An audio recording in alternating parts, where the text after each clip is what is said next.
Mr. Romántico. 'Cause if you leave me, there's no tomorrow.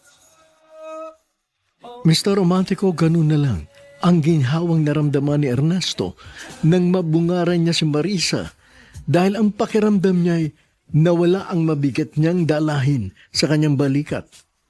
Ang tulad din niya ay isang manlalakbay na natuklasan ang lunas sa karamdaman ng kanyang nangungulilang anak.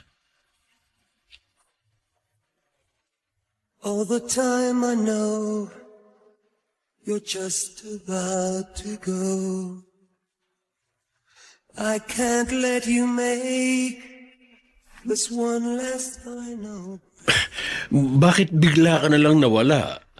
Umalis ka nang hindi man lang nagpaalam. Dahil nahihiya po ako sa inyo ni Nanay Olivia.